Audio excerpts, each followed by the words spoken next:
The Seattle Sounders' brand new 2025 kit is here. Inspired by two traditional Southern Coast Salish weaving techniques, twilling and twinning.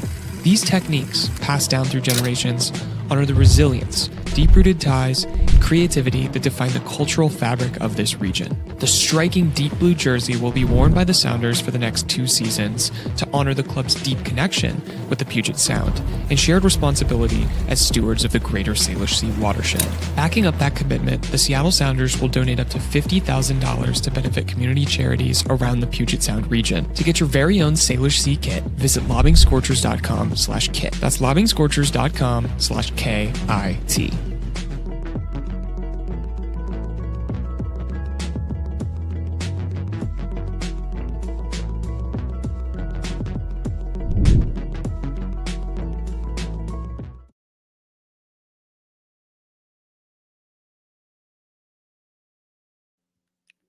Good evening, everybody.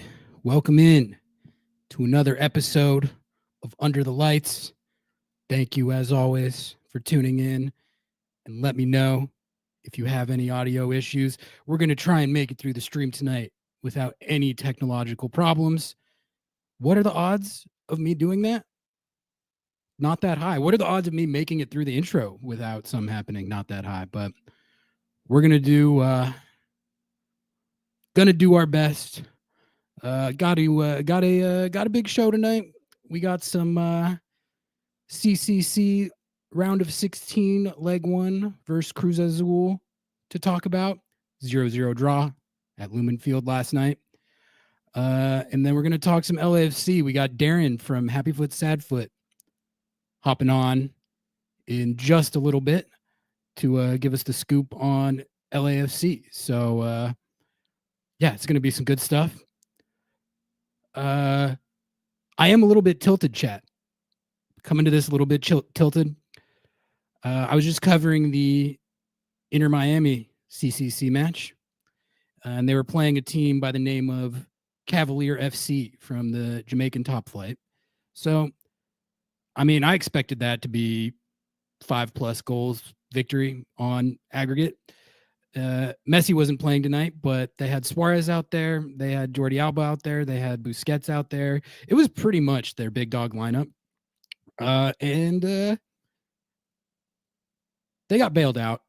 They gave up a goal. That got waved off. And I just kind of, I don't know what we're doing with this offside stuff sometimes. This guy on Cavalier FC was, I mean, he might have been 0.2 millimeters offside, but it wasn't even clear and obvious that he was to begin with. But then he wasn't the guy who scored or assisted. And he jumped for a header, but he didn't make contact with it. So I don't really see like why it matters where he was positioned anyway.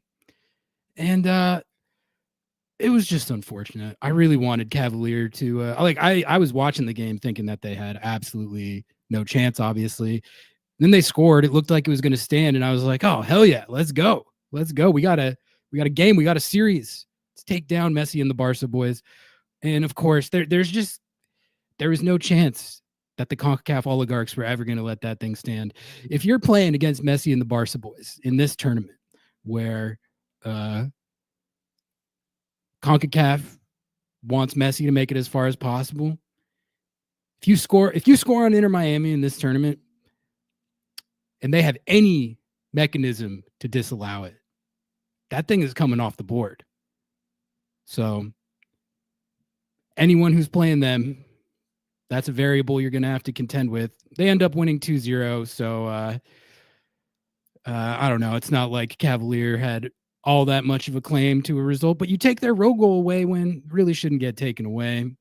So anyway, that's why I was just on Blue Sky, crashing out about the offside rule. It's just, it's really upsetting. And also, this is another, I was complaining about this the other day too, but if a call goes to VAR and you have to look at it for an hour and a half, in that hour and a half, you can guarantee that the call is not clear and obvious. Yeah, I don't know. It was like in with the Areola one last night too. Like, these are goals, man. These are goals. It's already so goddamn hard to score in this sport. If these aren't goals, when we're talking about this, what are we talking about? What are we doing? It's not going to be a full show of me complaining about the offside rule, but I'm actually going to make one more point on this as we let people trickle in. Okay. Someone replied to one of my crash out tweets last night with actually a interesting idea for this. Okay. Just 1 second here.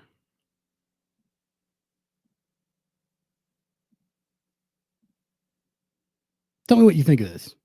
If you think this is a stupid idea, explain to me why this is a stupid idea. Spencer's.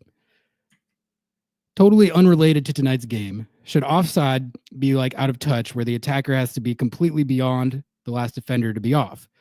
Would feel much more in line with the spirit of the game than being off by an overgrown toenail. And then someone else replied with an illustration of what that would look like. So you can see it would be like, as long as see how they're in line like that, that is offside right now. But under this interpretation of the rule, that would be onside. Your whole body, see, would have to be for it to be offside. Why is that stupid, chat? Is that stupid? Like, what is the counter argument to that? Because I think part of the issue I have is like the Areola call last night, for instance. He gains absolutely no meaningful advantage at all from whatever 0.2 inches offside we're talking about. Literally doesn't affect what happened on the play. That's kind of why I'm like, that should be a goal. Should be a goal, you know? I would even say the one Jordan Morris had in Salt Lake. That one he was further off than Areola, probably, if Areola was off at all. But there's no advantage gained. There's not. So anyway, that's my soapbox on that. Constant push-offs would happen. Well, then couldn't you call a foul? I don't know. I feel like this is one of those things where there's actually a compromise that makes sense, and we're just never going to use it. I am high up on my soapbox. Let's talk about this. Let's talk about this CCC result. 0-0 draw. And that was a frustrating game to watch on many levels. But I will tell you guys, that was honestly the most lit Sounders game I've been to in a while, because there was so many Cruz Azul fans there. They didn't like full on take over. It was still vast majority Sounders fans, but there were so many Cruz Azul fans there that it kind of became one of those dueling atmospheres. And it was just a rowdy atmosphere. The crowd was really into it. They were going crazy. And then with the ref doing the stuff that he was doing, like, you had the players yelling at him. You had the fans going crazy. You had the fans, like I said, doing kind of like dueling chants and stuff. And it was fun. Like, I'm not going to lie. Like, it was a nerve-wracking game, and it was a frustrating game because I felt like Seattle had the better of the play pretty comfortably and should have had at least one goal, and did have one goal, in my opinion, but it didn't count. But like, the game itself was fun. It was entertaining. The crowd was live. The atmosphere was great. That's why I enjoy these CCC games so much. You know, like, there's only so many times you can watch Seattle play the Colorado Rapids before something different becomes enjoyable. But like these Liga MX teams, especially a big one like Cruz Azul, they're always gonna pack it. They're always gonna have hella fans, and it makes it just a different type of atmosphere than your average MLS game. And it made for a rowdy atmosphere last night. And despite the fact that it wasn't a great result for Seattle, I did enjoy being at the game. Let's talk about the implications of this result because, look, I'll be honest. My first reaction when that thing went final last night was definitely not that the series is dusted, but the degree of difficulty on getting this thing done got exponentially higher. Not getting a goal now, having to go to Mexico without the aggregate lead. But the more I think about it, the more I kind of still see this as maybe not a 50-50 toss. I think in this scenario at home with it 0-0, Cruz Azul is absolutely the favorite, maybe even a comfortable favorite. But I don't know how much the calculation of what Seattle needs to do honestly changes whether that goal that got waved off counted or not. In that scenario, you would be going down there up 1-0. You still need to score. Realistically, you could hold 0-0 and go through 1-0. That's probably not happening. You still need to score, and a 1-1 or a 2-2 in that scenario sends you through in the exact same way it does now, right? So it really I think psychologically the goal would have been great, and you obviously would rather have the 1-0 aggregate lead than have it be 0-0. But in terms of just like what you need to get done to win this series, it's not all that different, honestly, having it be 0-0 compared to being up 1-0. Now, if you could have gotten the multi-goal lead, then you would be chilling. You would be feeling pretty damn good. I don't feel good, but I don't feel like it's impossible or not doable to win this. In fact, we've seen this team take results on the road in Mexico against teams like this. They did it famously to great effect in 2022. So this can be done still. It was deflating not to get on the score sheet for sure, especially because God, there were some really good looks in that game. This Cruz Azul team, I mean, they had the antics out. I thought it was interesting when it came out before this game that they left a bunch of their guys behind in Mexico. Giacomakis didn't make the trip. A bunch of other guys who, as I understand it, are pretty key players, regular starters, didn't even make the trip. So I saw that news and I'm thinking to myself, there's a couple things that could be attributable to. The first thing that popped in my head was like, do we have a little bit of like arrogance and hubris going on here? Like, does their coach think they're so good or so far above and beyond an MLS team that they just don't need to bring their big dogs for a game like this? But I actually don't think that that's what it is. Their coach, Vicente Sanchez, he played in MLS for a long time, actually. He played for the Rapids and the Dynamo. So I don't think he would have any type of opinion where he doesn't rate the league in that kind of way. And, they got guys like Bogus and Giacomakis and Omar Campos on that team who have played in the league. They spent $20+ million on Bogus and Giacomakis. So clearly they, as an organization, rate the league. So I don't think that was it. I think they went into this game feeling like a 0-0 is a phenomenal result for them.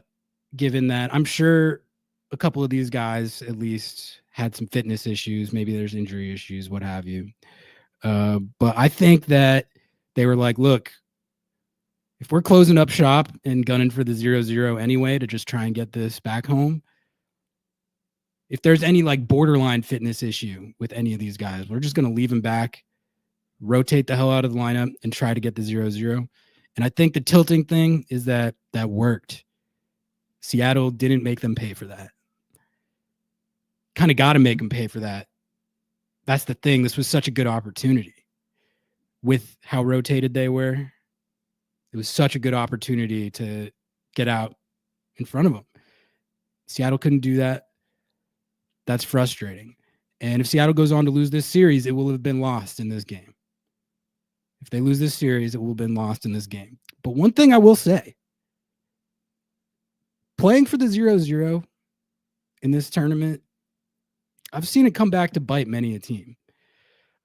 Because honestly, I know Cruz Azul is thrilled with that result.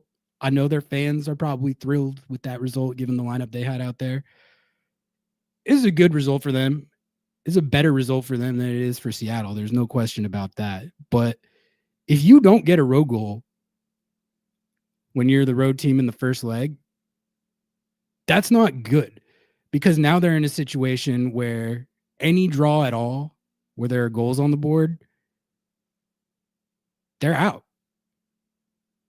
If they could have gotten the road goal, like they would be in a much better position than they are now. And it didn't seem to me like they cared that much about getting it. It really didn't. So what I was going to say is that if they lose this series, it's going to be because of that. Because they came here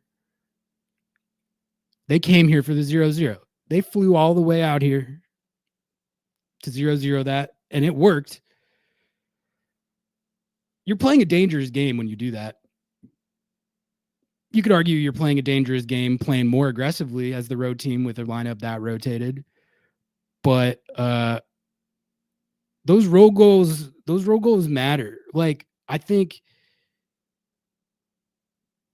keeping the clean sheet for that exact reason, I don't think number one priority for Seattle in this game was getting a goal or two lead, but keeping a clean sheet was right up there with the most important things that they had to do. So I guess if there's any positive, it's that. But there's no question, guys, like, this is going to be the degree of difficulty on this one. It's going to be real high. Honestly, if they win this series, it's going to take one of the most legendary performances in the history of the club to win this series. So those are just my initial thoughts. It was a fun game to be at. I don't know if any of you guys were there last night, but I really enjoyed it. It was live, and it's kind of been a long time since I've been to a game at Lumen where the crowd was like that into it. I think the attendance issues are real and the atmosphere has slipped a little bit, but like an average Sounders game, I think is still a great MLS match to go to and has a great atmosphere. But that was sick. I was on a different level. Their goalkeeper, that is the craziest goalkeeper I've ever seen. That guy was a firecracker. He plays the game with no fear, that is for sure. He ranges way out of his box. He'll he'll get on the ball and like start taking you on 1v1 like he's a winger. It's like if Nuhu was a goalkeeper almost. That guy was. I've never. I don't think I've ever seen a goalkeeper quite like that.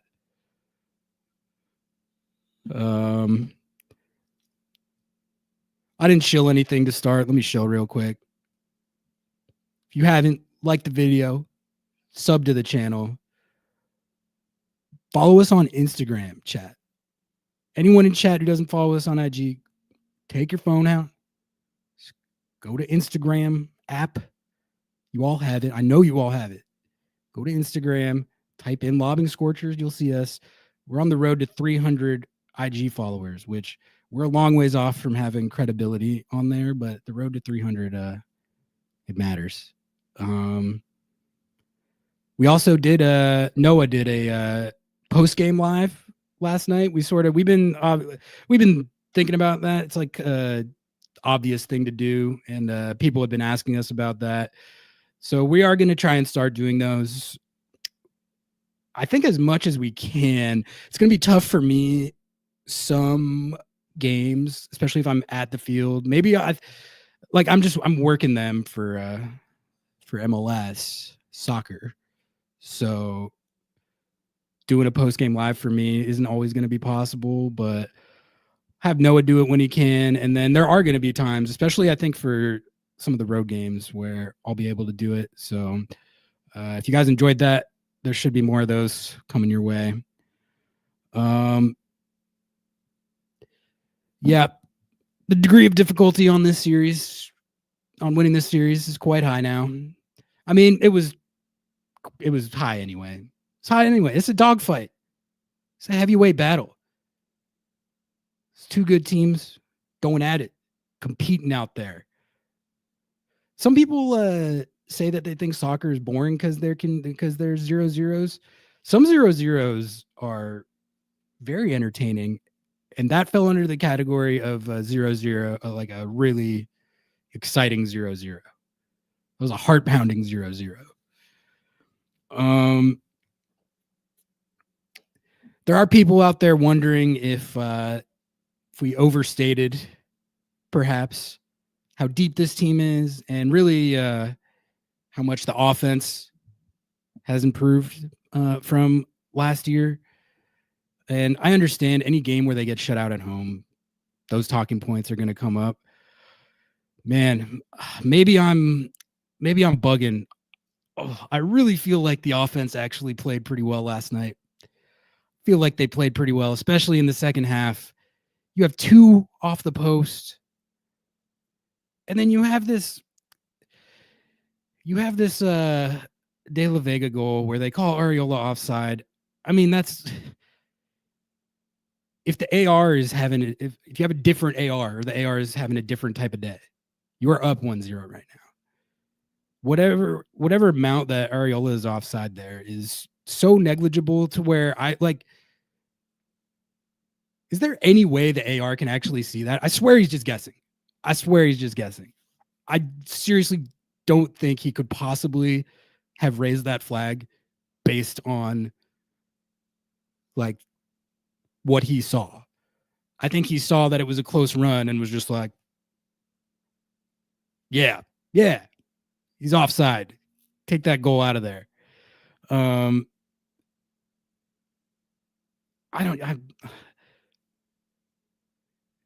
If it's a situation like that where we know he can't see, we know he's not going to be able to tell that.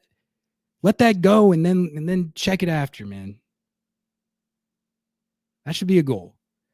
And De La Vega's celebration was such a fun little celebration. Should be a goal. Best 0-0 game you've been to since 2009. Yeah, it was. Jake, all right, let's talk about the Jesus thing, but real quick, super chat. Robert Walker, thank you for the $2 super chat. Appreciate the support, Robert. Clean sheet was huge. We'd be cooked if we conceded. The clean sheet matters a lot, man. It matters a lot. It felt like Cruz Azul kind of gave him the clean sheet in a way. Like I don't know. It might pay off for them in this series. They might win the series on that. I don't think the degree to which they were playing troll ball. I always hate to see that stuff rewarded. It does get rewarded, especially in this tournament sometimes. But like I said, they're playing a dangerous game for that because Seattle's very much in this series. If they could have gotten a road goal or two, they could have dusted it right there, which you always have to like manage the risk reward with that stuff. But like they did not give it. They did not care about scoring. Where is Jesus? We were debating that in the press box. Jesus Ferreira not starting this game. What's going on? Is he out of favor with Schmetz already? Was U.S. Soccer's smear campaign about his fitness accurate? I do think, I was talking to both Jeremiah and Nico about this. I do think there is an extent to which it is simply not feasible to get all four of Morris, Rusnak, De La Vega, and Ferreira on the field at the same time. That's sort of the whole debate. Like, how do you do that? There's in a first choice 11 with this roster, there's going to be an odd man out that you would think there should be no way that there's going to be an odd man out. I think I don't think he's 90 fit. I think that's number one. So if he's not 90 fit, the decision on who to start between he and De La Vega makes itself. So I think that's part of what's going on. But also De La Vega, a lot of it, this is Jeremiah who pointed this out, so I don't want to steal his take, but De La Vega, there's no, with how he's playing right now, there's no scenario where he's not in your first choice 11. And really, the choice with how they're lining it up and how they're running it, the choice comes down to Ferreira or De La Vega. It does. That's the decision that they're making. And De La Vega's got to be playing right now. And honestly, a lot of people were really upset that he was the one who got subbed off and not Jordan last night. I kind of agree with that for a couple reasons, which is number one, I mean, De La Vega, there might still be fitness concerns there as well, but Jordan playing every minute of every single one of these games during this stretch, that doesn't seem prudent to me. He should be I don't understand why he was starting the RSL game. I would have that game was chalked anyway. So, we got Darren Miller from Happy Foot, Sad Foot popping into the studio here. So I'm going to bring him on right now to talk some LAFC, preview this game this weekend. Darren. Hey, what's going on? Thank you for joining me tonight for our Thursday Night Live. Thank you for having me. Yeah, of course. Happy Foot, Sad Foot, LAFC podcast hosted by Darren and a few of his comrades down there. We've collabed with them before, and great show. Everyone, thank you. Be nice to Darren and sub to Happy Foot, Sad Foot. I know none of you like LAFC, but we got to support everyone making. We mess around a lot. Yeah, we talk about LAFC I don't know, 10 to 20% of the time. yeah, and it's pretty much mostly bullshitting. But also you don't have to be nice to me in the comments. I want to maintain rapport. Darren, talk to me about LAFC. All right, this is how I start. I've been starting my interviews with people who cover opposing teams. I'm going to give you my outsider's perspective on the team, and then you tell me if my outsider's perspective is accurate or if you would make any amendments to it. LAFC, my impression of their start to the season was I was looking at just results. I'm seeing a couple of 1-0s, and I was like, that doesn't feel like the LAFC that we know and don't love. And then also I was like, let's dive into some Olivier Giroud numbers. I think it's what numbers? Comedic that not only is he not scoring goals, but he's not even taking shots. He's literally not taking shots. So that's one thing that doesn't seem great. However, once I thought about it a little more and then also looked at the CCC results and then also how that Columbus game went in leg one, the first place my head went to was like, okay, these 1-0s in league play are a function of rotating or juggling CCC, but also actually actively good results given the juggling that's going on and the rotation that may or may not be taking place. How do you feel about how the start of the season has gone for LAFC between CCC and how the league season has started? Yeah, I agree with a lot of that. We've been waiting. I mean, this last game against Columbus was like a huge release, I would say. This was the game that I think we were all hoping to see at the opening of the season, to be like, this is who we are this year. And I loved seeing that. I would love to see more of that. But up until then, you're absolutely right. It's been fairly boring and unconvincing, except I guess the bright side of that would be it's nice if you're looking at a team that's fairly boring and unconvincing and winning. So we can't complain too much. How's the Sounders way? Yeah, I mean, I think the scariest part of it is that a lot of our listeners were saying this too, that it felt like we were playing Schmetzer ball, and we were like, uh-oh, is this who we've become? So that's tough. I don't know if you were looking at our team thinking you're looking in the mirror a little bit, but I don't want to be that. We've been programmed to hate that, guys. Sorry. But yeah, our defense has been super strong. That's been consistent throughout the season so far. And not only is it super strong, it's deep too.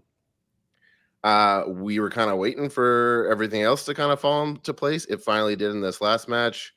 I think, to me, the first few matches were like, it feels like we're relying on transition like we always have, but it also feels like we're happy to just defend and then like hope for something to go right. And it happened to go right a little bit a few times, but it's like, I don't want to be relying on luck all this time. And it's like, Ryan Hollingshead in with like a 86-minute goal is not like, just like we drew it up, you know?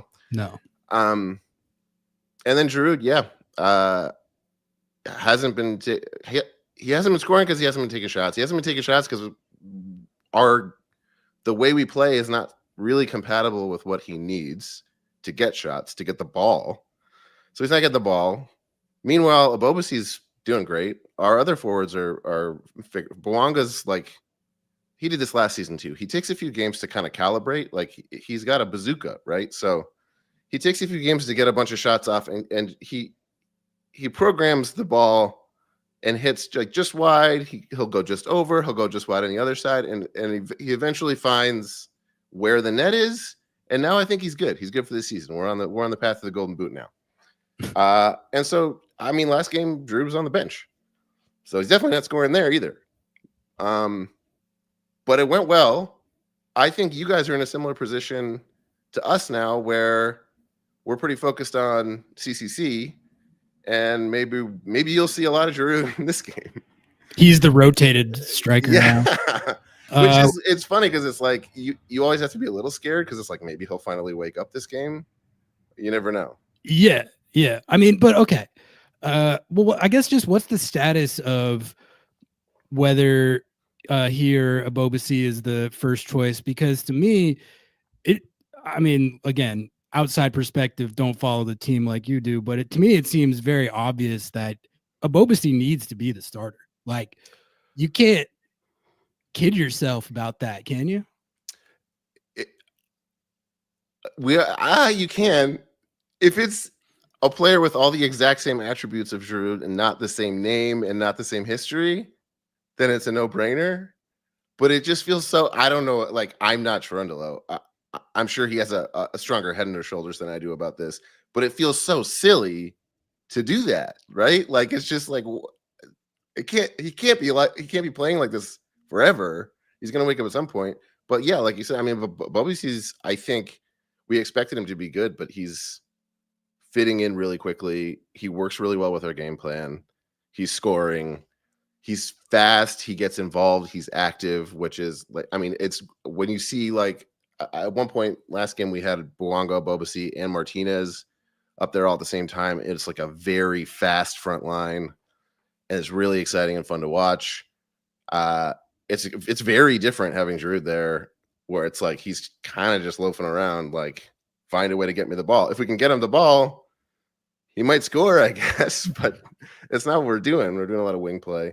So yeah, I think so. And then we have Ordaz and Martinez are kind of like splitting time on the other side, which is a good combo. They're young guys who have a lot of potential, and neither seem to be ready to put in a full 90, but together it's a good combo. But yeah, I think the more chaos we put up front, the better. And Giroud has been on the bench a couple times this season, and maybe he's complaining, but nobody's like, how could you not play Giroud? And I think a lot of people were saying that last season, if that ever happened. Bobasi's underrated. He has been for a long time. He's also an awesome guy. Have you ever heard him talk about like politics and society? I haven't yet, no. Oh, he's a hella smart dude. Like if you get him going on like societal issues, he has very intelligent, articulate, well-founded takes. I remember amazing. Yeah, I remember doing a Zoom interview like right when COVID popped off, like right when the virtual interviews were taken over with him, and I was just like, wow, this guy's he's got to run for office one day, like. But he is a very underrated player in MLS, and I guess that leads me to my second question, which is that obviously when I was looking at what all the clubs in the league did over the offseason, I was hoping that LAFC's moves would be not good, but then I looked at it, and I was like, the Abobasi signing, that's just a classic, really good, high percentage LAFC signing. Getting Delgado off of the Galaxy. Oh, man. He's been huge. He's so good. He's really good. He's been an underrated player in the league for a long time, too. And if you talk to anybody who follows the Galaxy, they'll, to a person, will tell you he was a pretty underrated part of why they won MLS Cup last year. It kind of blows my mind that they ended up having to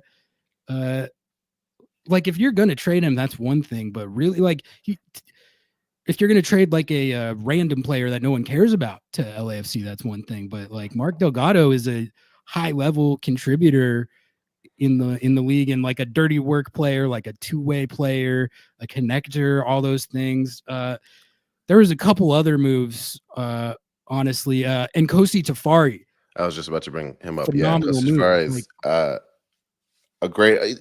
All of the guys you mentioned so far are like guys who know how to win in MLS. Yes, I think they got a lot of dependable guys who know what the hell they're doing. They also got a few guys who, like, Under just arrived today, and I saw a video of him at the training center being like, "This is my first time in LA. This is cool." Like, he's like clearly very fresh to like the whole everything outside of the field, right? The guys that they signed are like, I know what I'm doing. Just put me in. And the Jesus and Delgado have been like right away in the midfield, putting a really strong sort of spine together. A lot of different types of passes than we've had in prior seasons, getting up to the guys on the front line that have been really good. So yeah, I think our defense was solid, and it took a few games to get the midfield and we still have Tillman back there, and a few games to get the midfield and front line going. And you never know. The last few seasons, LAFC has been very up and down. Like, it's been roller coaster seasons. So like, who knows if that last game against Columbus was like the only time that'll happen all season. But I'm feeling good about it. Yeah, the off season, John Thornton cooks. He knows what he's doing. He really does. He always finds a way. And I love that the rivalry with the Galaxy is like, it's like a back office thing too. We've got they took literally half our back office, and they got McCarthy. Now we got Delgado. We'll see what we can do. I didn't watch that Columbus game. What do you think happened? Did like a switch flip, or was there just like a breakthrough on the Steve C tactics? Listen, or what? Why did that happen? Nancy Ball's just maybe not a lot's cracked up to be, guys. Maybe we're just giving him a little too much credit. I don't know. No, I think. Well, they were leaving. One thing I noticed, I was there. Up until this past game, Bouanga would get the ball and there'd be like 4 guys on him. And that's sort of how teams have been playing him. They've kind of figured him out a little bit, and that's why he was taking a while to score. And for whatever reason, he was getting open all game against Columbus. That, and we were pressing very high and very intensely, and we were on them like a glove everywhere on the field. So we didn't give them an inch. And the transition, we were able to find guys open as opposed to just kind of passing it around and not really being able to escape into space. And then we looked a lot more creative with a lot more ideas up front than we have before. So like once you start getting chances and that's the way the game is going, you get an early goal like that, and the game was just in our favor the whole time, and we built on it. It was exactly like everything that's supposed to happen with that game plan that we have worked finally, and it was very exciting to watch. I don't know how much I can speak to Columbus and what they were planning on doing versus what they did, but if we can keep playing like that, I think it'll work against anyone, really. Darren, we got a question from chat for you from Alex. Darren, $500K of luxury watches stolen from Olivier Giroud's home. Was it an inside job by LAFC to get their money back? And were you the inside man? Oh, that's interesting. Yeah, they are kind of in the hole on him, aren't they? What did this? Did he get robbed? Yeah, he got robbed. And I didn't realize. I follow LAFC. I follow MLS. I'm very casual when it comes to overseas. And Vince LaRosa, our co-host, assured me that this is something that players overseas are very used to happening there too. So my first thought was like, oh, he's gonna be like, well, I'm not winning, I'm not scoring, and now my house got robbed. What am I even doing here? And he was like, no, this kind of legitimizes us in a way. So yeah, I don't know. Hopefully he had insurance. Hopefully everyone was safe from everything I understand. Everyone was safe. But yeah, I can't comment on. I'm certainly not $500,000 richer. I can tell you that. Mr. SG, thank you for the $5 super chat. Says, oh, so Darren can show up for this, but the pregame Happy Foot Sad Foot podcast, he was too busy. Thank you so much to all the secondary members of Happy Lobbing Sad Scorchers for opening for us for this main event here. Glad that they were able to set the stage as a precursor to what this is really what the real pregame is here. So thanks to those guys for kind of warming us up. Absolutely. All right, looking at this game this weekend, one thing that has frustrated both Noah and I in the past about LAFC is the seeming immunity to squad rotation. It seems like LAFC just doesn't rotate as much as the average club. Bouanga apparently is just a mutant cyborg who you don't have to rotate. He's not going anywhere. Yeah, you literally just put him out there.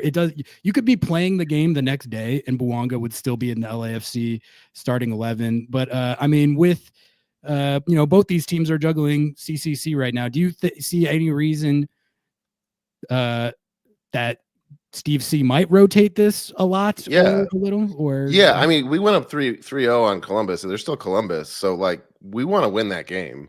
And I don't know. That was a really fun game to watch.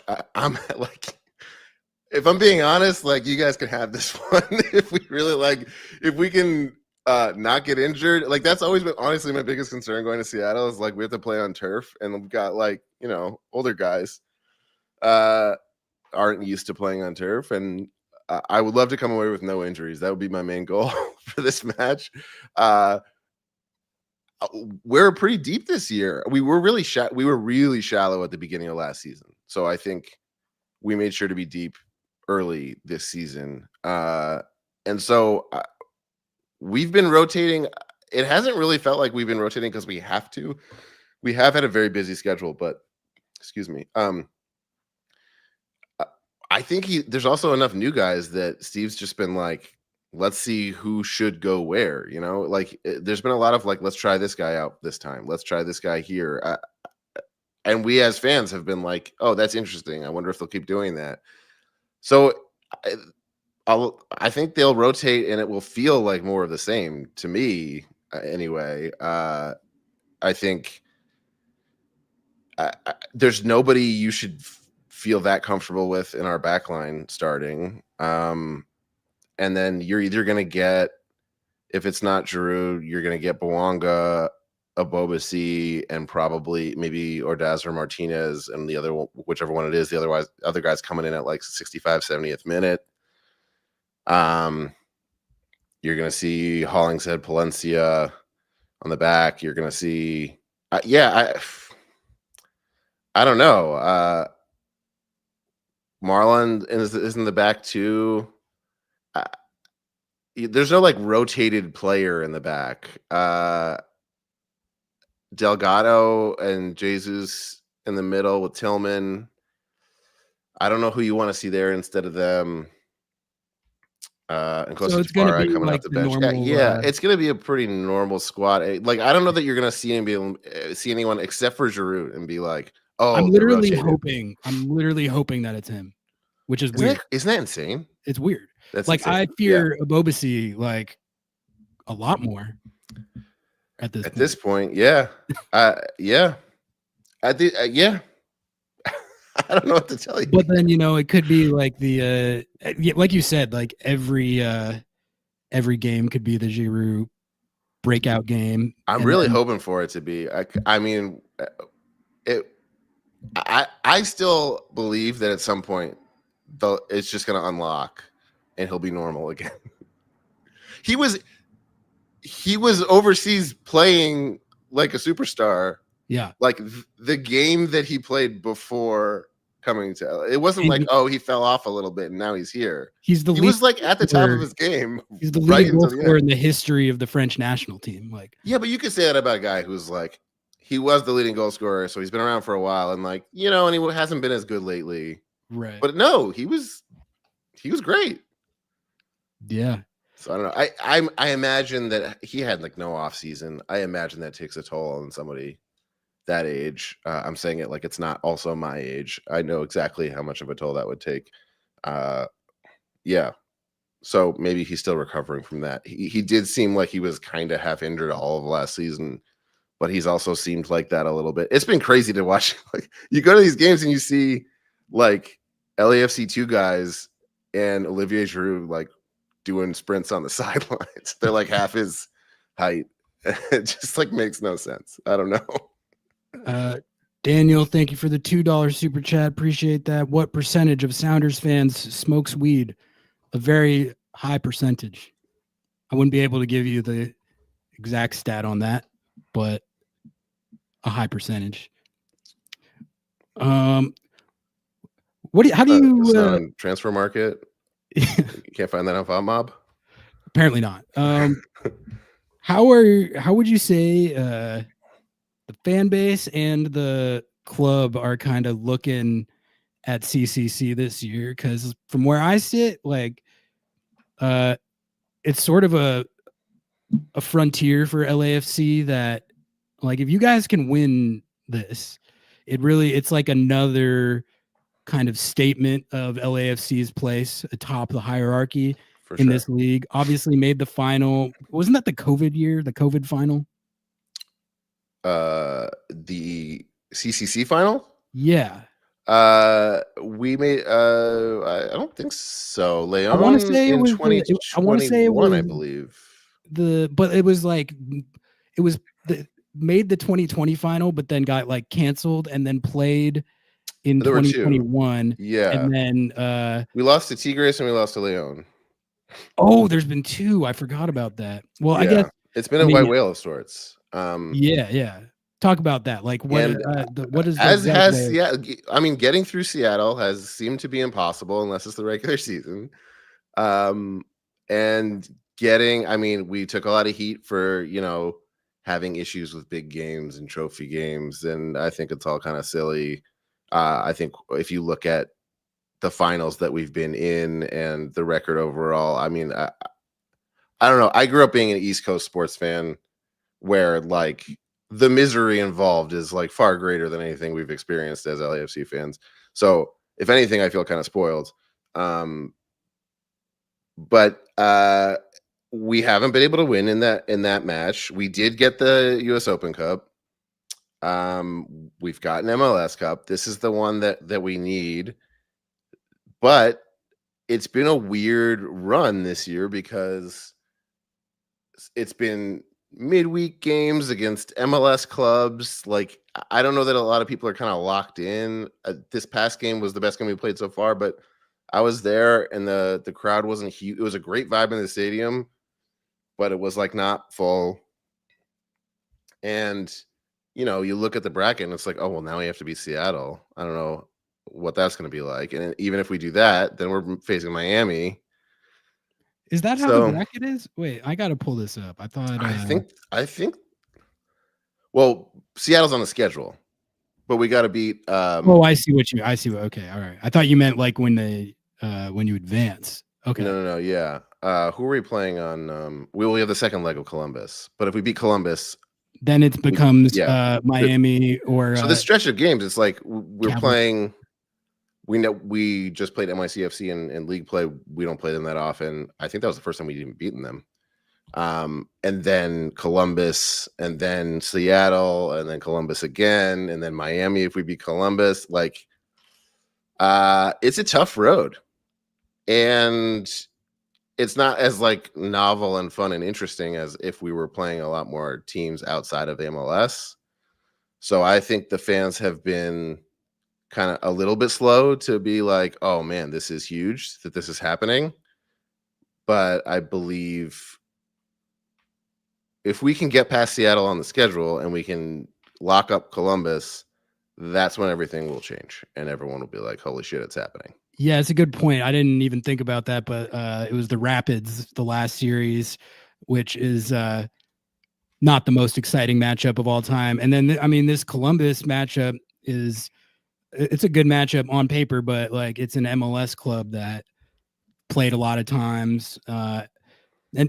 Columbus randomly boat raced LAFC last year in LA, right? So I guess that was probably nice to get them back for that. And now,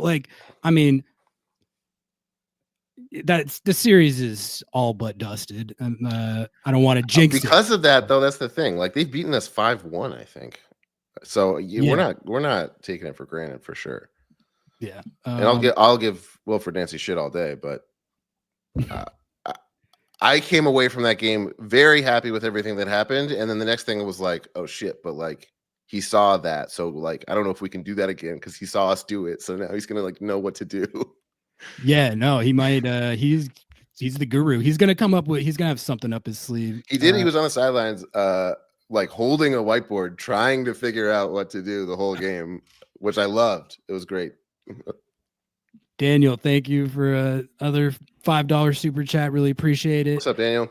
As an LAFC invader, props to your show. More MLS content, the better. Good representation of the league, growing the game. Appreciate that, man. Yeah, we welcome all other fan bases.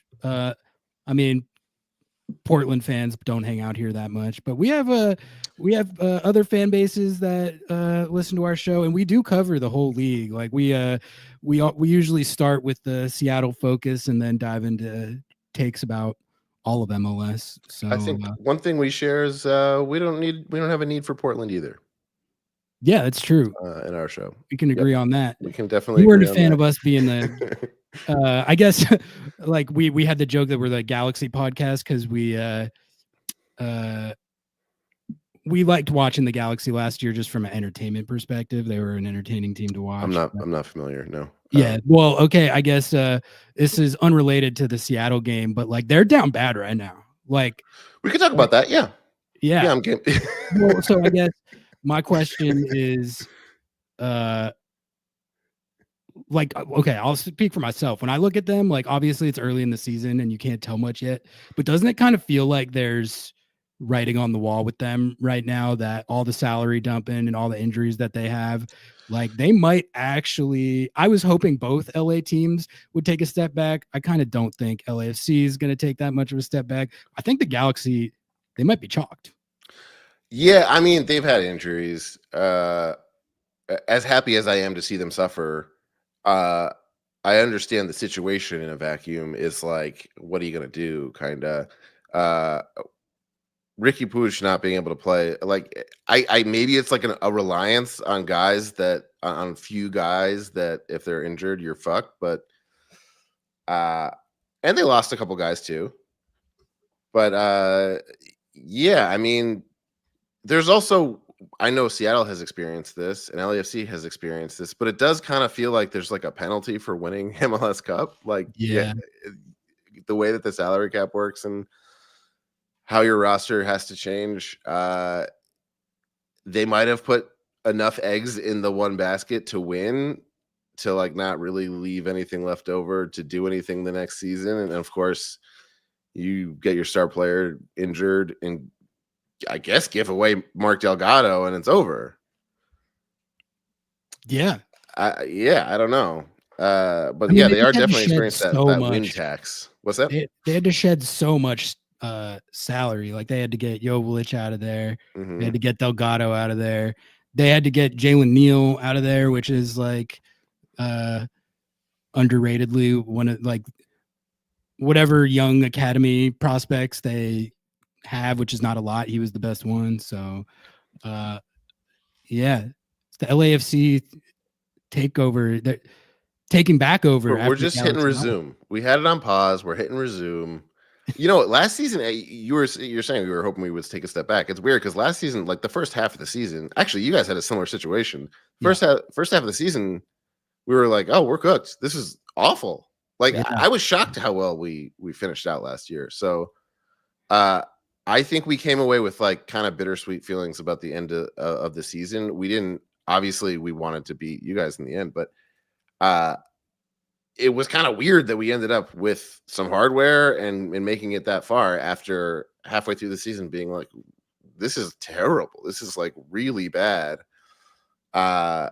So I think overall at the end, it was like, I don't know how happy I am with that season. I'm already feeling much better about this season.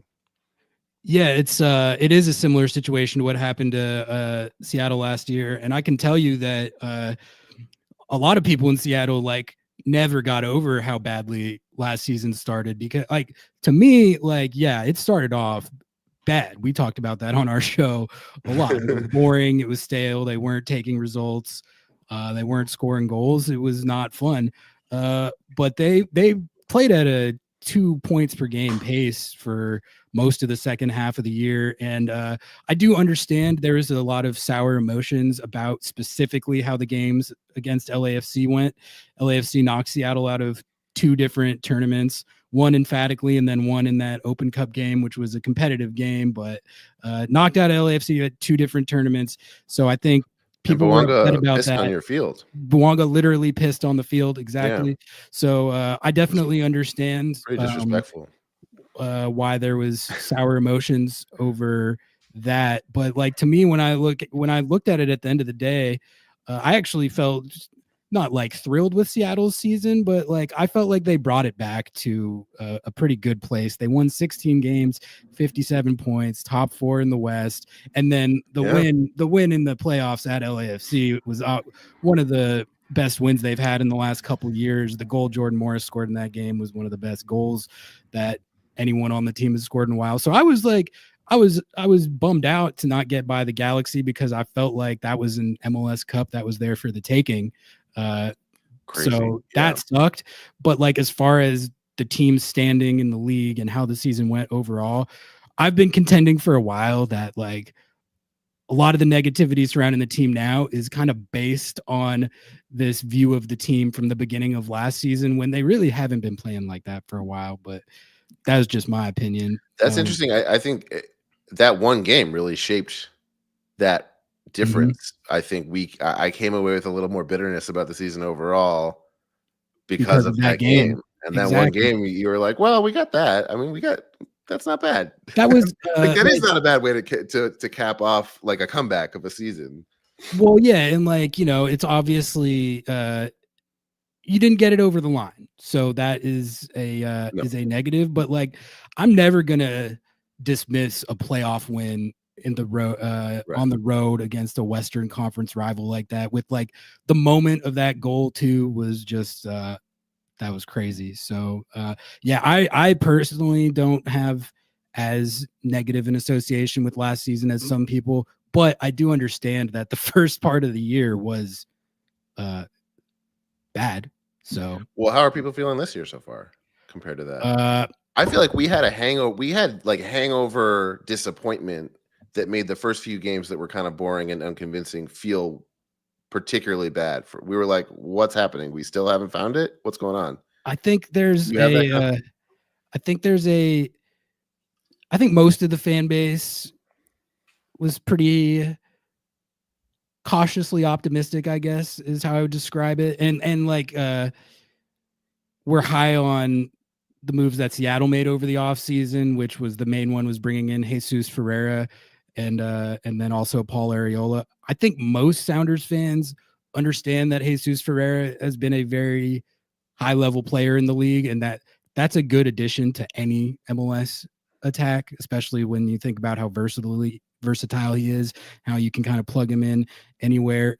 But I will tell you, there also is a vocal contingent that they saw the Ferreira move and they said that constitutes a lack of ambition because he's played in MLS prior to coming to Seattle, and therefore he's bad. Sure. Yeah, that's a flavor of US soccer fan, right? Mm-hmm. That's just, I don't know, maybe the same percentage of every MLS club fan base that's like, what? I've heard of that guy. No way. Well, yeah, like if I've heard of the name, then he must suck. The point that that Matt Doyle made and that we've been making is like literally, and like the reason people don't like this point is because they know it's true. But if Jesus Ferreira came from insert any other league overseas, changed nothing about his pedigree. Just give him the exact same stats, give him the exact same background, and he came from, it literally doesn't matter the league. It could be Sweden, it could be Norway, it could be Belgium, it could be Switzerland, it could be any of those top flights, most of which are actually not as good as MLS anymore.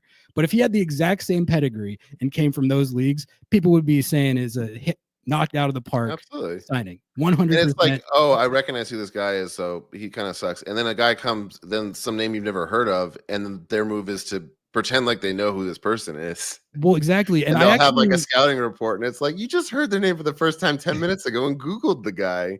You don't know who this is. I think there might be something to the strategy of like poaching other teams' DPs that are already like proven within the league. Like they did it with Rusnak too. And people also criticize that signing a lot. Exact same logic. Like, oh, he came from another MLS team, therefore it's a boring, unambitious signing. You know, when the reality is Rusnak, this is a guy who's a Slovakian international with a bunch of caps and played in the Eredivisie for a few years before he got to MLS. So if you just take the RSL part out of it, people are talking about that signing like it's brilliant, but because he did a stint at RSL, it's bad. And like I said, like it's that vocal contingent, it's not popular when you point that out. No, there's no argument against it. I'm sorry. Like There's not. They hate it. The one part of it I can understand is that like Salt Lake City, Utah is not the most exotic place to hear about when you hear about like this exciting new player coming in, and it's like, where are they coming from?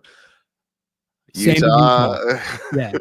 So I get that, but and I get that, but like you also, I mean, you could research the player for 2 minutes, and like see what he's done in his career, and then that should inform how you look at it, not the fact that he played for 2 or 3 or 4 years or whatever it was for Real Salt Lake. I don't know, but well, and we were just talking about how great the LAFC offseason moves were because they were MLS guys.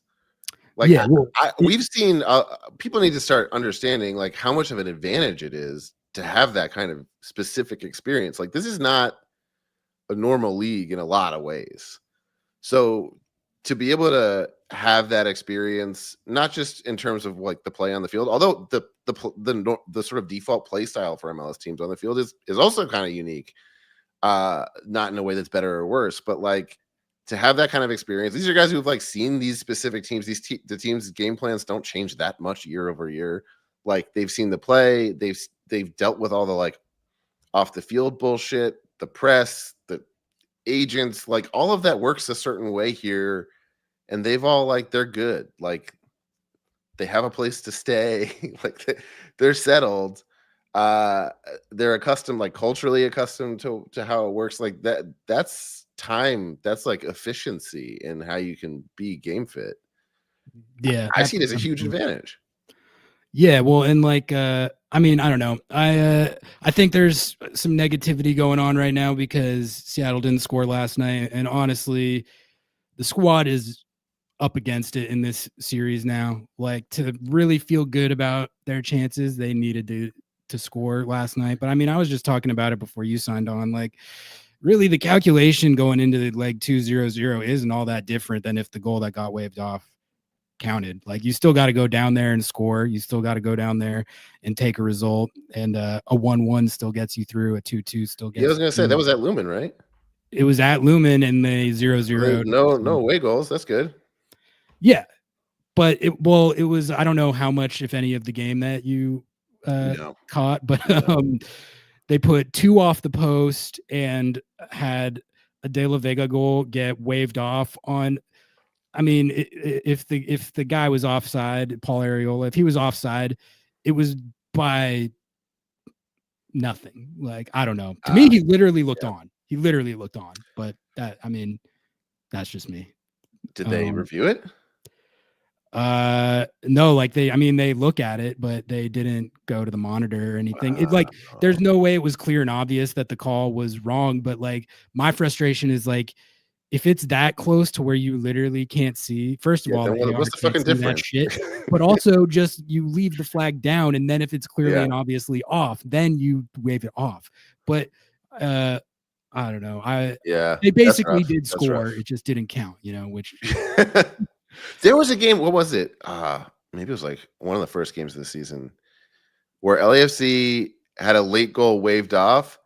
But it was such a good goal. I think it was Debbie Martinez who scored it. It was such a nice goal, and it was like a big moment in the crowd that it ended up, I believe, propelling them to victory, or at least to staving off a tie, because the momentum still kind of shifted after a goal got called back.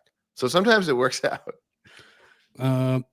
Derek Richards, love you, man. Thank you for the $3 super sticker. I still don't really know what these super stickers are.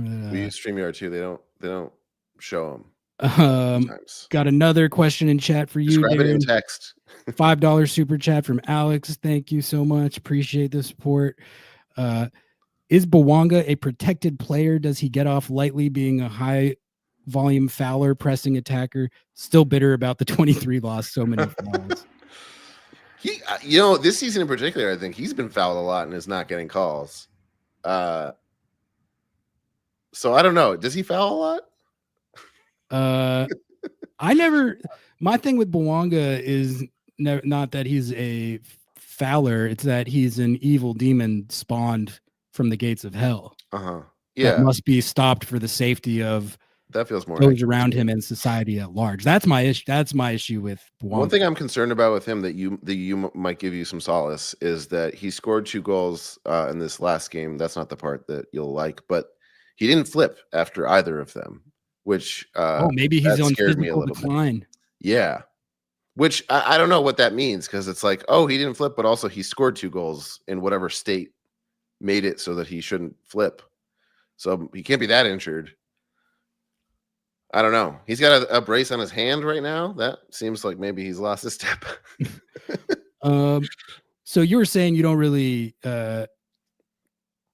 care about the result in this game necessarily. CCC is what you care about. Right now, I want to beat. I always want to beat Seattle. Like like that's going to be a game of significance no matter what.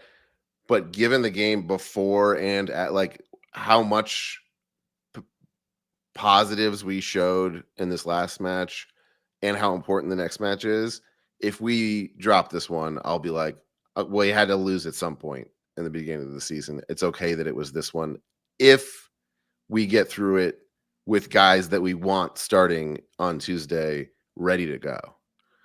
If we lose and there's an injury, or we had to like use too much of guys and rotation didn't go so well, then I'll be pissed, because it's like, we're throwing the baby out with the bathwater.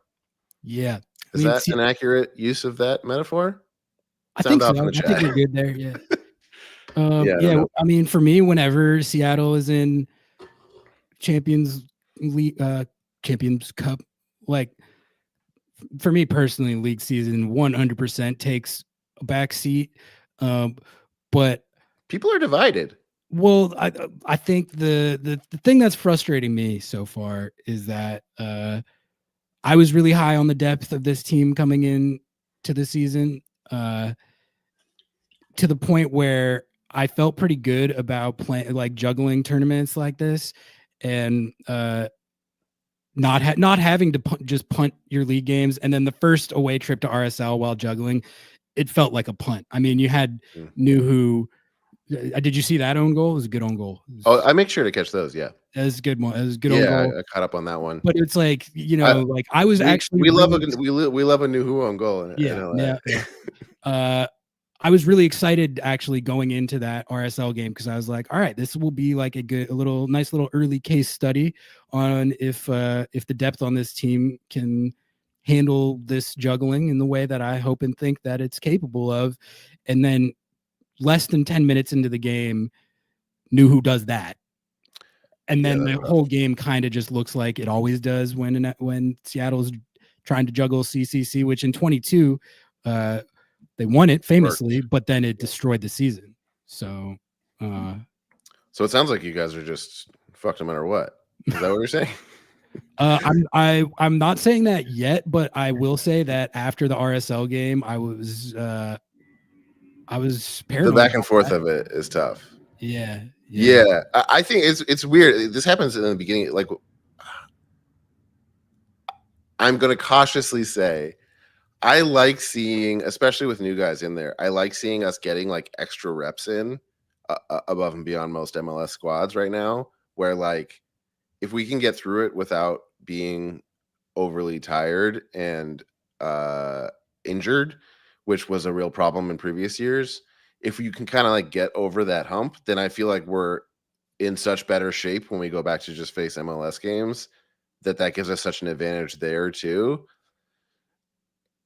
I don't know. Maybe that's just like overly optimistic, because then you can also say on the same note, like, oh, we crashed out in CCC, so like now we don't have all those extra games, so that's nice too. But yeah, it's just hard to win everything. They fuck the schedule in every direction and it doesn't work. I like it. None of this it's insane what they're doing. Like, yeah, I don't know how to. Well, like there's just an inherent issue with making your clubs play 27 different tournaments and 113 games every year, and then having a salary cap that kneecaps their ability to build a roster that can have the depth to do that. Like, to me, it's always been like, you kind of got to pick one or the other. Yes. You either got to like let 100%. these rosters get built in a way where they can sustain this, or you can't, you shouldn't have it's like a safety issue at a certain point. Yeah. You know? Yeah.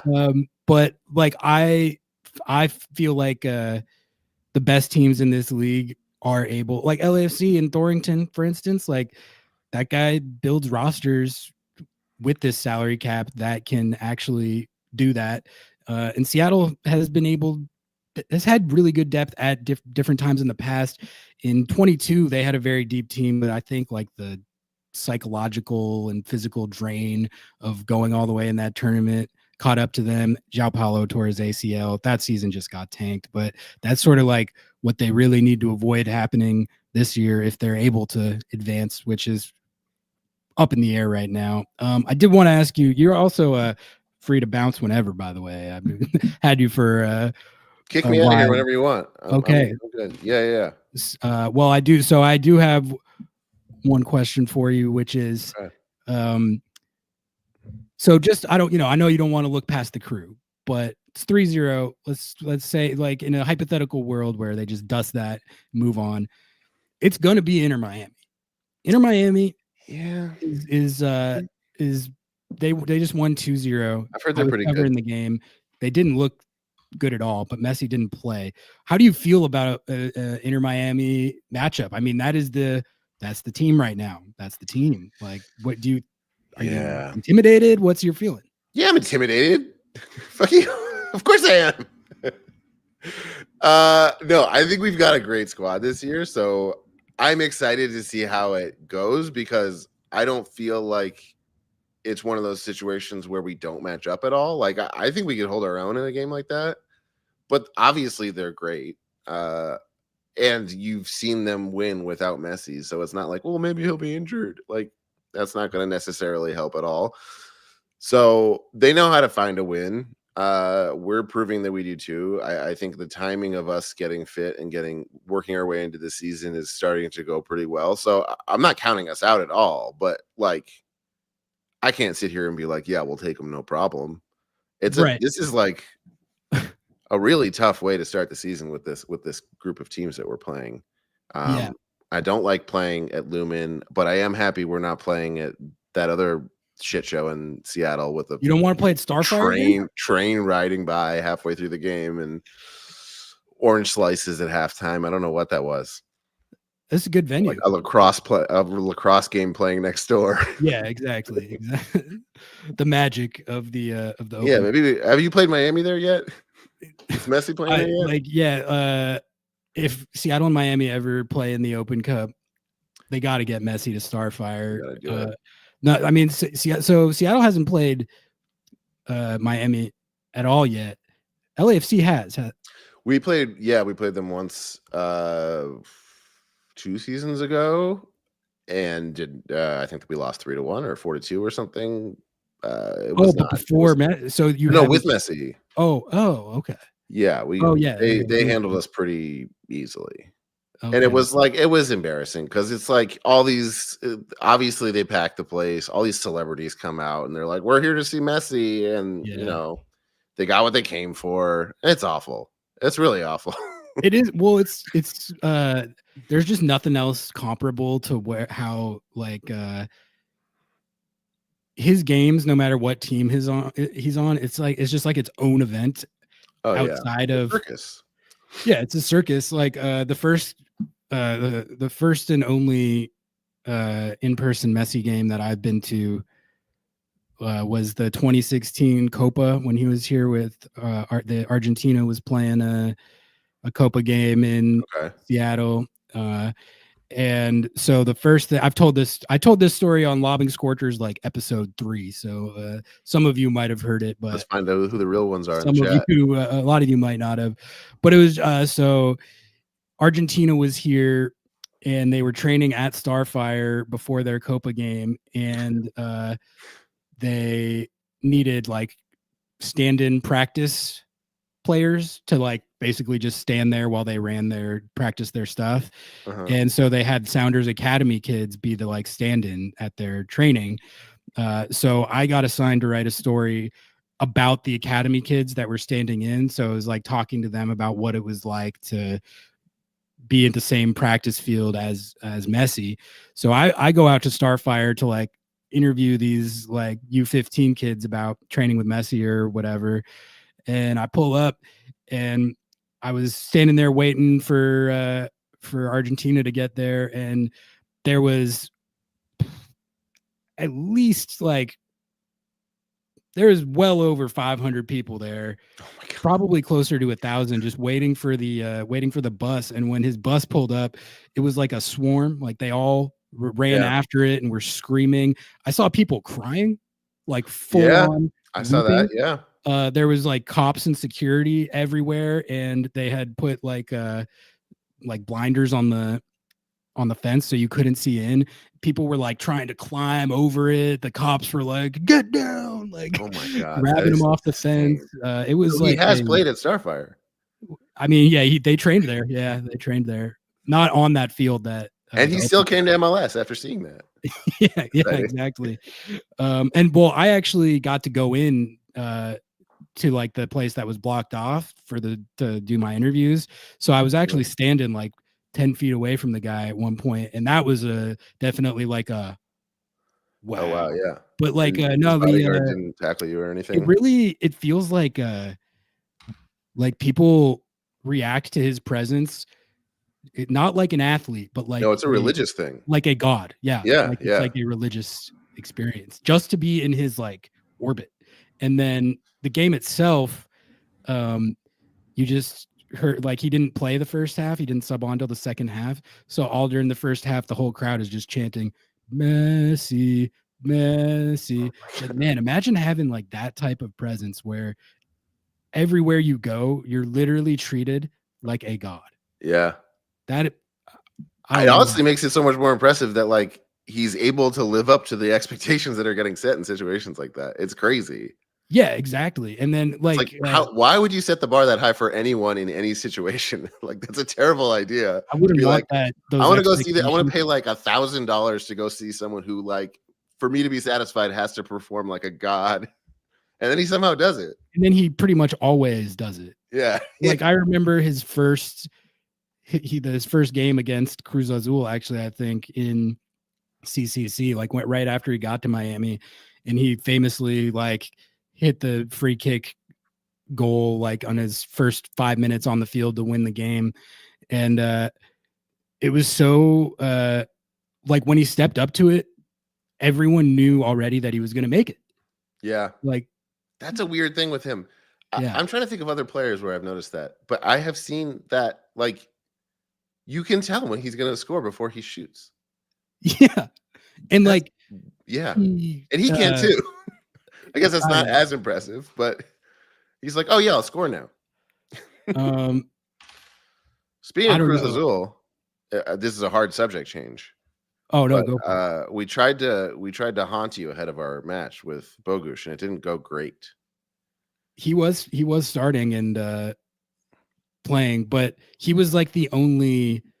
They left like most of their big dogs at home. Like he was one of the only regular starters. But I do a show with our friend Nico Moreno, who covers the whole league and has like connects in all kinds of other leagues all over the globe. And he was saying that a guy he talked to had Bogusz. He said the consensus in Liga MX is that Bogusz is like a top 5 talent in the league. And I was like, was he even a top 5 talent here? He was so underrated. I was shocked when he didn't make the All-Star game. He's so good. He's so good. We really like. We were given ample time to brace ourselves for him leaving. I did not expect him to last as long as he did. We knew he was like off for greener pastures eventually. I think if anything, we were surprised that he was staying on this side of the ocean. Yeah, he's really good. But yeah, he was supposed to run at you guys and score a bunch of goals. That didn't really happen. I feel like we're haunting each other ahead of this match. Like we tried to get Bogusz over there. You sent, I think, a bunch of rain. It's been raining here, which has been very weird. That's made me like kind of brace myself for the game against you guys. So I don't know. I don't know if that's going to work either. We'll see. Outside of like, I've watched Bogusz play quite a lot at this point. I know he can score some bangers, but like what what about his game? Like, do you rate so highly? Like, what are the nuances to it that people might not know? I said he can do everything. He can play positionally. He can fight. He has good vision. He can find guys. He's got good passing accuracy. He can play defense. He's going the full length of the field, and not in like a chaotic way. Like he's a very smart player, and he plays very aggressively. Not necessarily. I mean, he does play like aggressively in your classic sense, but like he'll push the ball forward. He'll go for the shot. You is one of those guys where like you kind of think like maybe I don't want him taking shots that far out, but he scores. So you're like, okay, yeah, just take the shot. There were a lot of matches when he was here where he was the only like burst of energy in an otherwise kind of dull vibe that the team all kind of took on. And it was like he still had the spark. He still like forced a goal and got a win for us. He saved our asses a lot. Also, he scored in the first like 30 seconds, like 3 times. Really? He's like crazy good. Also, and those bangers are like, if you look up at highlights, some beautiful goals. I mean, I remember he's already had a beautiful set piece goal in Liga MX this year, I think. It was funny actually. I was in Mexico recently for a destination wedding. And I was at a restaurant with my friends, and there was a TV on, and it was like ticker like Bogus transferred to Cruz Azul. They were covering like the transfer on the Mexican news. Oh, and they were, showing his stats. They were showing his picture, and then they were just playing the goal that he scored against Seattle last year. But apparently that was the only clip that they had. They played it like it was like a 10-minute Bogus segment. So he is successfully haunting you. This is great. He played that, and I was sitting there at this restaurant. I'm like, I can't escape this guy. Like, may you never escape him. Can you play a different highlight? I saw that goal. I was there. Like, you don't need to. That's so funny. You don't need to keep playing that. But yeah, interesting. I feel like with that, he might need to go to a league that's better than Liga MX, but you typically kind of don't see that type of move. He might be on the Gignac trajectory, like just become the GOAT of. That's what people are saying. They're saying like, I mean, it was a big transfer fee, and I think a pretty good salary. Like he'll be treated very well there, and he'll do very well there. And I think a lot of people are like, "Oh, it's weird. It's kind of a lateral move." So I don't know what the future looks like beyond that, because if you're looking at it from like a transactional perspective, what they got to find a way to get a return on that investment at the end of his run there, right? And so the price is pretty high. And then he's like a little older whenever that's going to be. So I don't know. But he could have a great rest of his career there, and I think be fine. I don't know what he wants. Gignac became an icon there. Yeah, like he probably that guy. He could have played in his prime. Sure. He could have played in any league. So, where did Miami pull Allende and Segovia from? Holy hell! Yeah, exactly. That's the Messi effect. They started doing stuff like that, and this Segovia kid. That's what it is. It's the young guys coming in. They're like, oh, also this. It's very frustrating. Segovia has 3 goals and an assist in their first 3 games or something. Like he looks like the greatest player I've ever seen. That team is just pretty ridiculous, so stacked, but they do love to concede goals. That's why, I don't know. I was kind of just thinking of it. Like, who would I give that? Obviously, in a Inter Miami LAFC series, you'd probably pick LAFC, right? I would pick LAFC. I would pick Inter Miami over LAFC? Any team. But the thing is, Miami in tournament play, they're vulnerable in any circumstance because their style and the way they play and their roster is built in the way that they bleed goals. Yeah. So it's always weird. It's always a trip. Yeah, we could. It's always a trip seeing Calendar because he makes these incredible saves sometimes and then just lets balls through his legs. It's weird. Yeah. I think he's a little overrated, honestly. But all right, Darren, that's pretty much all I had for you, man. We just went for like a hour plus. So, I blacked out the whole time. Yeah, get you on out of here. But thank you so much for streaming with me tonight. It was a lot of fun. Thank you. Thanks for having me with you guys. Best of luck in this match. Yeah. Hope LAFC. I hope you do terribly. Yeah, hope it's an awful season. And that Giroud I wish never scores an MLS. Does he have an MLS goal yet? I think maybe one. He has, I think, 2 goals in all competitions. He had an Open Cup goal. I don't know. An Open Cup goal, and actually, I think he has a CCC goal. So he doesn't have an MLS. No, maybe not. Maybe he has one. I don't know. Well, I do that before I go. I got to give you guys credit. In the offseason, we both came out with new kits, and ours were excessively mediocre, and yours were. I do love the Salish absolutely beautiful. Kits. Yeah. They got a positive response here, which oftentimes the kit doesn't always. So. You guys are on a good streak with kits. I really trashed your last kits, but I knew that I was in the minority there. Which one was that?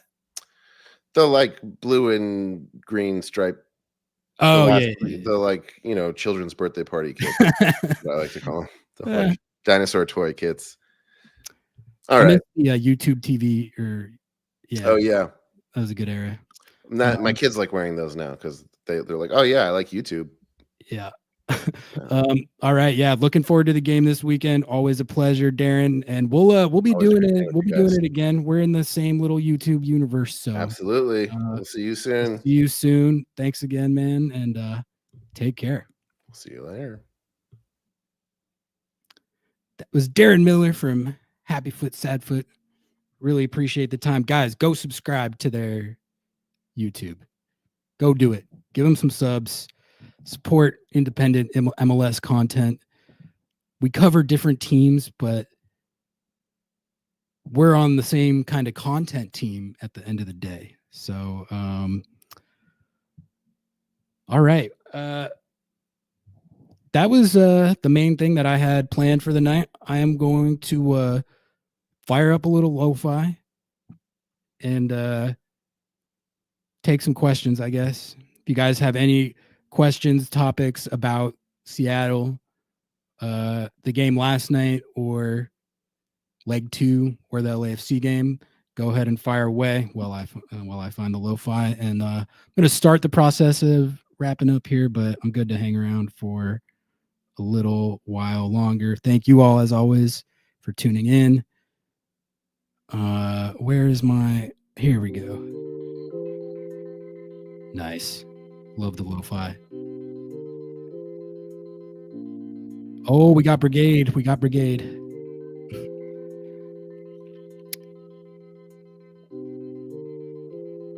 Ghost Snack needs to be talked about. I don't really think he does that much because I know the narrative is going to be that the offense was terrible last night because they didn't score. I don't know how they didn't score. To me, when we're talking about shots off the post, like I don't know what you're supposed, like what you do differently. I mean, maybe the Nuhu one, but like even that, man, like he's might not have been like the most amazing Rusnak game of all time, but like I feel like in general the attack played pretty well. This might not be a popular take, but I was proud of the team. I was proud of how they played. You know, the ball's not always going to go in, but all you can do is throw it out as hard as you can, compete your ass off, rack up the XG, and put on for your city. I know they didn't score. I know it was not a good result, but like, I thought they competed. That's a good ass team. They played well. They had some really good chances. They put 2 off the post. De La Vega scored one that's 0.2 centimeters offside on Areola. They can play with this team. Even though that's going to be a lot more starters for Cruz Azul in the next leg, I think they can do it.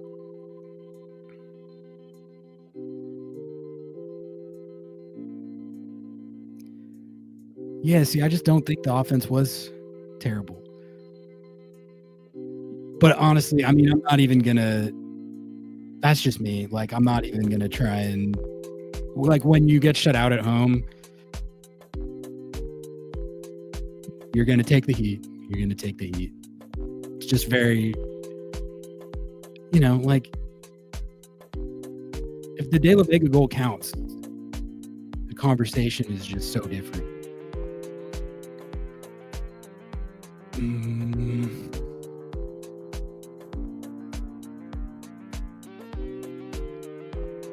Where was Jesus tactics minutes? Why didn't he play in RSL if he wasn't going to play more than 20 minutes against Cruz Azul? I'll grant.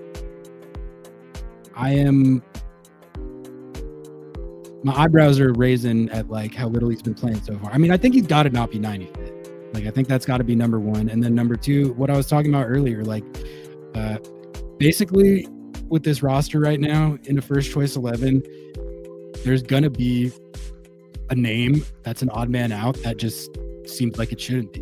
Like, I don't know. I mean, you guys can drop your thoughts in chat. Like, how do you get Jordan, Rusnak, Ferreira, De La Vega? Like, what's the way you get everyone in there? I had this idea during preseason about De La Vega as like left wing back, but now I look at how he's playing right now, and that's not a good idea. So I think it's sort of just a function of how De La Vega is playing, and then he can't be 90. He can't be 90 fit. Like that seems pretty clear.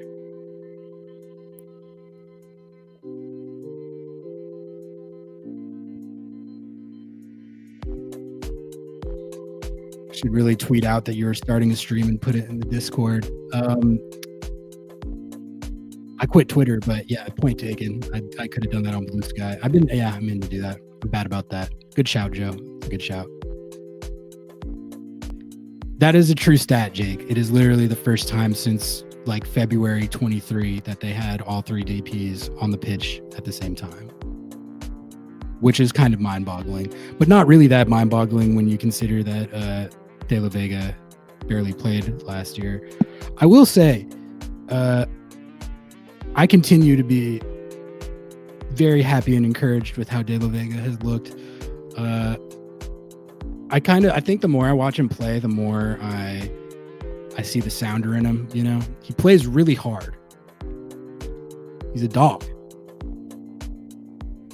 He's not like a Nico Ladero level runner, but he plays really hard. He runs a lot. And he's like really like that play he had last night where he was he made just like a really long run where he was dribbling all around guys in and out of pressure. So hard to dispossess. Like, and he really, it's a travesty of justice that he doesn't get a goal on that.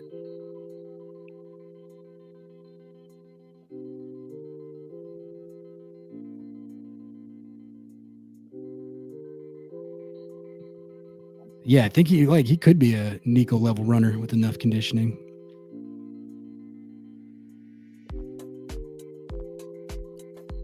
One, we win on away goals. Yeah, if you got predictions, go ahead. So really, like, this is the situation, guys. If you score the first goal, you're not in business. But if they go up 1-0, they have a good chance to win. Have a good chance to win because all you need is the 1-1 to get out of there. Really though, you really I think if you just score twice, and then defend your freaking ass off, you can get this done. It's not like it's not chalked, it's not dusted. Some people are calling it chalked and dusted. It's not. This is not. You can still win this.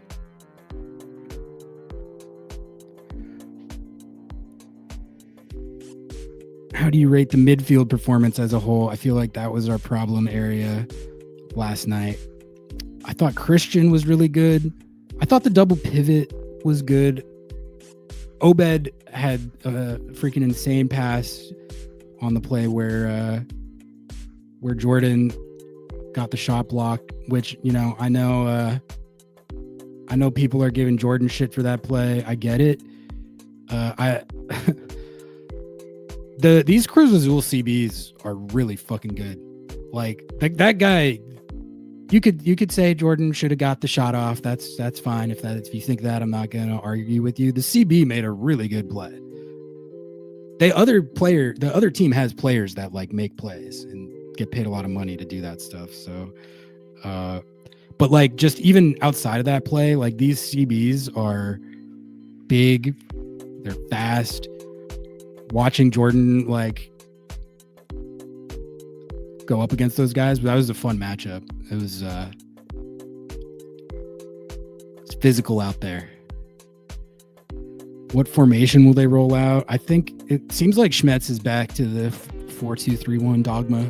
They were drilling the 5 at the they were actually playing the sort of 5 at the back last night. I think. Happy Foot, Sad Foot with the $5 super chat.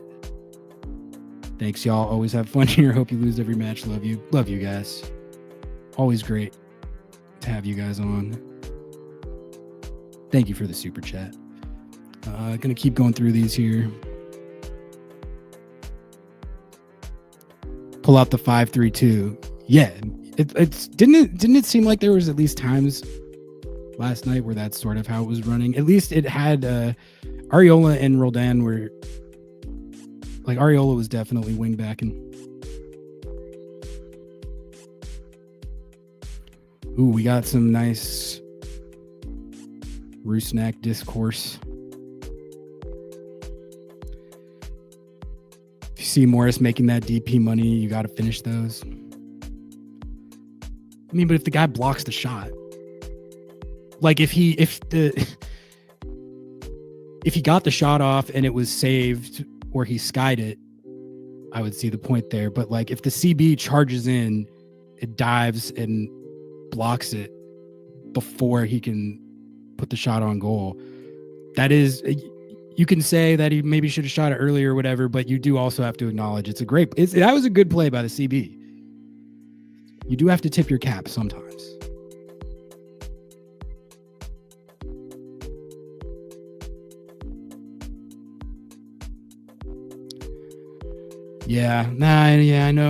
I know. I knew people were gonna come after Jordan for that. Look, okay, hold on. There's actually a picture of this that I'm gonna pull up, just so we can actually put on record what the center back did here. Here, hold on. Found it.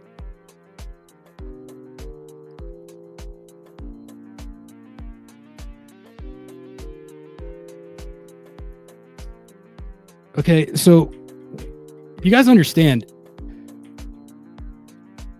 where Jordan is taking this shot is realistically, if you watch the playback, if you watch the video back, this was his first opportunity where he could have really gotten a clean shot off. If you want to say he should have like first timed it from outside of the box to get the shot off before the CB gets there, okay, but the degree of difficulty on that is pretty outrageously high. That's not going to go in a lot of the time. Jordan, if he can get this on target, I think he's got a pretty good chance at finishing it. But this dude made a goddamn Superman run, and he gets in there. He blocks the shot. That's a good play. That's just really well defended. Like, really well defended in a moment where Seattle really had them on the back foot with Obed splitting that pass. So, like, if this guy didn't exist, then I would see what you're saying more. But, like, it's a good play by the CB, man. It is a good play by the CB.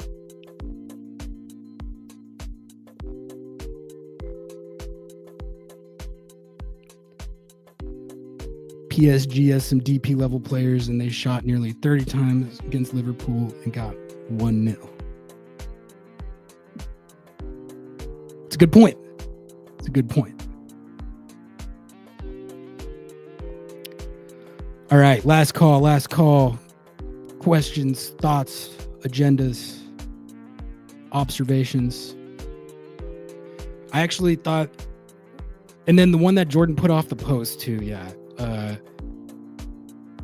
That was, I mean, he made a pretty insane play to get that even on target. That's a hard angle.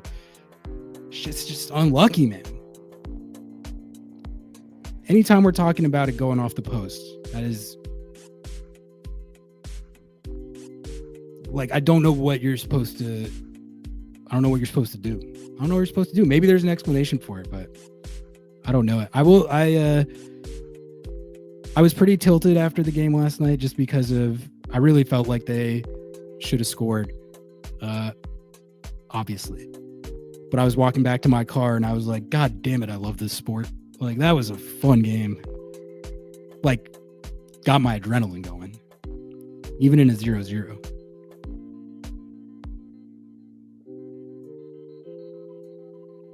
I don't know if I would call that a free header, but yes, that is one where that was a much better look than this one that got blocked that you guys are talking about. Who starts this weekend? Georgie and Paul. Yeah, like I think it's gonna be something like that, and that's why I'll be honest. This LAFC game is not really front of my mind. LAFC doesn't rotate. So they're going to go out there with Bouanga and everybody. It's going to be a hard game for Seattle, but like really, like this Cruz Azul game is what it's all about right now.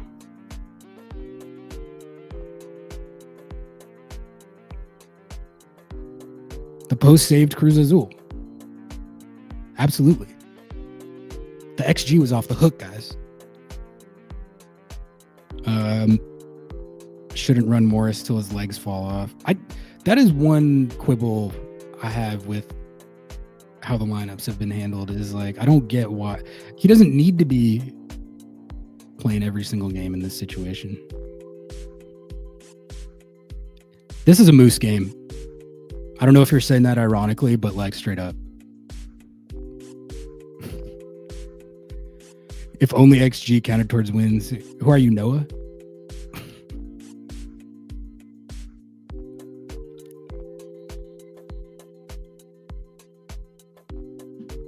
All right. I think that's going to do it for me tonight, guys. Appreciate y'all. Thank you for tuning in to another live show. Thank you, Darren Miller. Happy Foot, Sad Foot. We will be back.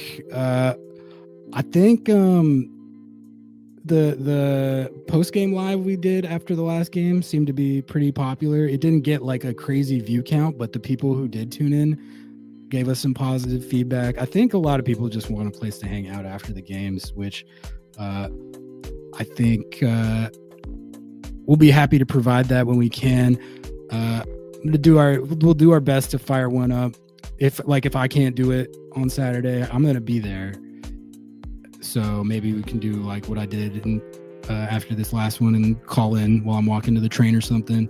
But yeah, I think we're gonna try and do a post-game live after the LAFC game. And I'll also be back Monday morning, 8 a.m. Lobbing Scorchers kickoff with Nico Moreno. So the content, it's going to keep rolling. All right, I'm out of here. Appreciate you guys. See you all this weekend. Peace. Don't want to give money to the oligarchs, but love lobbing Scorchers? Do we have a deal for you? MLS Season Pass is back on Apple TV with access to every single MLS match, including Leagues Cup and the entire Audi MLS Cup playoffs with no blackouts. It's not just the games, you get total access to the pre- and post-match MLS 360 whip-around show in both English and Spanish, and get live look-ins and highlights from around the league, as well as full match replays and recaps. Now, you can support our show by visiting lobbingscorchers.com/Apple TV to purchase your subscription and support our show. LobbingScorchers.com/Apple TV. Please don't let the oligarchs win.